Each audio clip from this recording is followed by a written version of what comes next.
Sweets for a nation where the bitter taste of austerity continues to bite in the 5th year running of economic slump. One of Ireland's oldest sweet makers says it's never been tougher in 75 years trading, but that a cut in interest rates from the ECB will do little to act as an economic sweetener. Every time the ECB gives something, we seem to be able to develop very quickly a new tax in our society to take that money back in, whether it be the government or the banks.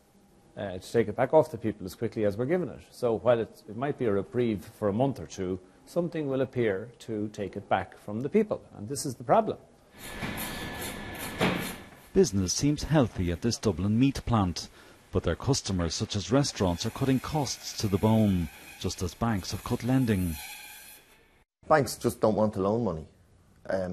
They have a philosophy, oh yes, we're in the business of loaning money, but if you go to them with a project in something, let's say for instance, you had a proposal to put to them, they might want 30 or 40% of the cash up front before they'd even consider talking to you.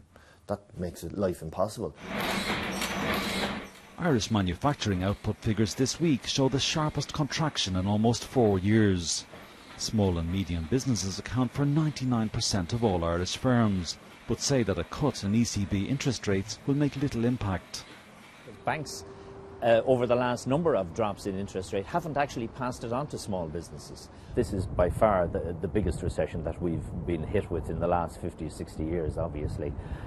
One of the major reasons for the slowness of coming out of the recession is the lack of bank credit.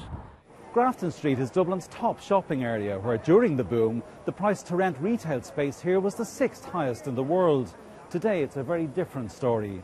And while the Irish government is winning plaudits from its international creditors for sticking with austerity, on the ground the pain is being felt by many businesses and their customers. Diarmuid Fleming, BBC News, Dublin.